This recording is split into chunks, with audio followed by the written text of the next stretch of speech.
रे दाना रे दाना रे दाना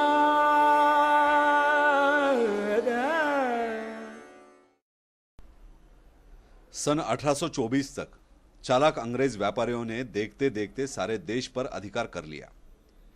एक एक करते हुए सारे राज्यों को खालसा करके सैनिकों, कारागिरों एवं कुटीर उद्योगों को भी समाप्त कर दिया। कुछ बुद्धिमान लोगों ने अंग्रेजों की नौकरियां स्वीकार कर ली, परंतु स्वाभिमानी शूरवीर लोगों ने उनके विरोध में आवाज उठाई।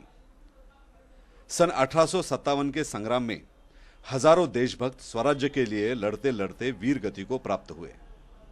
इस युद्ध में अंग्रेजों की कूटनीति एवं युद्ध नीति काम आई, परंतु अभी भी अनेकों वीर थे जिन्होंने हार नहीं मानी थी। वे जंगलों, गुफाओं, आश्रमों में भेष बदल बदल कर लड़ने लगे।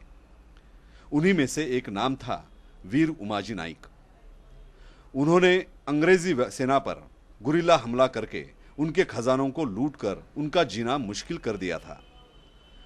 तब अंग्रेजों ने कानून बनाकर इन लड़ाकू जनजातियों को ही गुनहगार डकैत श्रेणी में डाल दिया तथा इस प्रकार की जातियों पर अत्याचार करना प्रारंभ कर दिया। महिला, पुरुष, बच्चे सबको चुन चुन कर मारा जाने लगा। 1947 में भारत देश आजाद हो गया। विदेशी अंग्रेज तो चले गए, परंतु इन घुमक्कड़ जातियों के विषय में अंग्रेजों को भी शर्माने वाला व्यवहार भारतीय राज्यकर्ताओं ने जारी रखा। जन्म लेने वाला बच्चा गुनहगार का कलंक लेकर जन्म लेगा, ऐसी कुछ जातियां हैं। यह कैसा विचार, कैसी नीति है। इन जातियों का कोई गांव नहीं तो वोटिंग कार्ड, राशन कार्ड की तो बात ही कहां। शिक्षा के विषय में तो दूर दूर तक अता पता नहीं था। आज एक गांव तो कल दूसरे गांव। 4 दिन से अधिक किसी गांव में ठहरना मना था। इनके लिए सिर पर गठरी रखे यहां से वहां जाना ही जीवन है। इस प्रकार के घुमंतु जनजातियों में से एक जाति गोपाल डोंबारी समाज है, जो अपने आप को भगवान श्री कृष्ण का वंशज मानता है। लड़ाकू यह समाज पेट भरने के लिए विविध प्रकार की कला करतब दिखाकर लोगों का मनोरंजन करने लगा, परंतु धीरे धीरे मनोरंजन के साधन भी बदल गए। टीवी, सिनेमा का जमाना आ गया और इनका यह पेट भरने का साधन भी छिन गया। द्वार द्वार पर जाकर भिक्षा मांगने के लिए इन्हें मजबूर होना पड़ा। स्वराज्य के लिए बलिदान देने वालों की ऐसी दुर्दशा कहीं भी देखी नहीं गई। पशु पक्षी प्राणी मात्र पर दया करने वाली यह भारतीय संस्कृति अपने जैसे मनुष्यों को मात्र कुछ न दे सकी। अनिकेत अकिंचन असहाय गोपाल समाज महाराष्ट्र कर्नाटक सीमा के पास लातूर जिले के अंसरवाड़ा गांव में कुछ काल तक रुका। उन्हीं के बच्चों की दयनीय अवस्था नरसिंह झरे नामक एक युवक ने देखी। उसे बड़ा दुख पहुंचा। कुछ करने की ठान कर उन बच्चों को इकट्ठा करके कुछ पढ़ाने का प्रयत्न शुरू किया, परंतु भिक्षा मांगकर माता पिता के पेट भरने वाले बच्चे पढ़ाई की ओर कहां ध्यान दे पाते। अतः इस युवक ने जब माता पिताओं से संपर्क करना चाहा तो और भी बड़ा धक्का लगा, क्योंकि अति दरिद्रता, अंधश्रद्धा, गंदगी, इन सब से निकलने का उनमें कोई साहस ही नहीं था। तब नरसिंह ने कुछ ज्येष्ठ कार्यकर्ताओं की सलाह ली, उन्हें इस परिस्थितियों से अवगत कराया। भटके विमुक्त विकास परिषद के दादा इदाते, गिरीश प्रभुणे, सुवर्णा रावल आदि लोगों ने इस ओर ध्यान दिया तथा 1995 में गोविंद महाराज गोपाल समाज विकास परिषद की स्थापना की गई।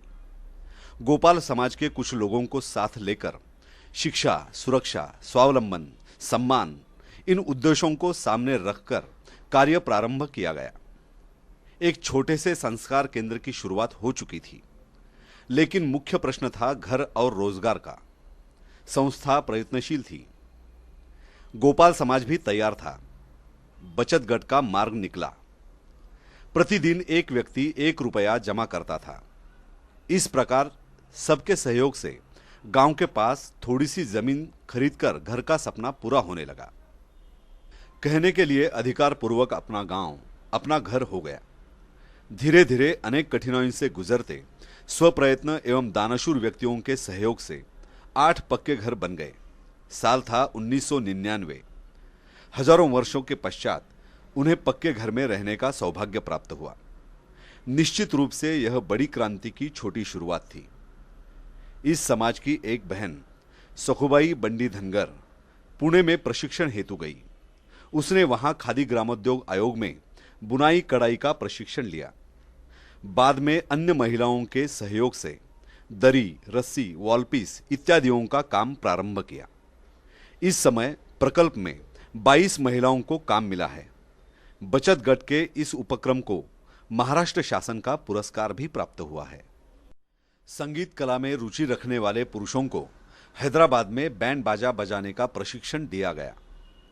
आज लगभग 72 पुरुषों के 6 बैंड पथक है। इसके द्वारा एक शाश्वत उपजीविका का साधन इन्हें प्राप्त हुआ है। एक भी बालक जहां विद्यालय में जाता नहीं था, उनको विद्यालय मिल गया। प्रथम कक्षा से चौथी कक्षा तक 83 बालक शिक्षा ग्रहण कर रहे हैं। समाज से दूर टूटा हुआ समाज फिर से मुख्य प्रवाह में आ रहा है। अशिक्षा, गरीबी, अंधविश्वासों को दूर कर आत्मविश्वास से आगे बढ़ रहा है। इस बस्ती में 72 नए घर बनाए जा रहे हैं। इस घर बनाने के प्रकल्प में अनेक दानशूर लोगों की अनमोल सहायता प्राप्त हो रही है। अब नए स्वप्न दिखाई दे रहे हैं। शिक्षा, आरोग्य, रोजगार इस संबंध में चर्चा चल रही है। अंसरवाड़ा गांव में ऐसी घुमंतू जनजातियों के लिए एक प्रशिक्षण केंद्र बनाने की योजना भी आकार ले रही है तथा आनुवंशिक रूप से इनकी शारीरिक प्रतिभा को देखकर जिम्नास्टिक, एथलेटिक्स का यदि इन्हें प्रशिक्षण दिया तो निश्चित ही ओलंपिक खेलों से हमारी भारतीय टीम खाली हाथ कभी भी नहीं लौटेगी। इस विचार से पुणे, मुंबई के प्रसिद्ध क्रीड़ा संस्थाओं से संपर्क कर प्रवेश दिलवाने का प्रयत्न हो रहा है। इस प्रकार से अभी और बहुत कुछ करना बाकी है। अंसरवाड़ा के कुछ लोगों को अपना घर मिला, शाश्वत रोजगार मिला, परंतु ऐसा समाज गांव-गांव और शहरों में अपने मन में सपने संजोए बैठा है, जिन्हें जीने की राह और अपनापन चाहिए। क्या हम ऐसे टूटे समाज को जोड़ने के लिए तैयार हैं? रे दना रे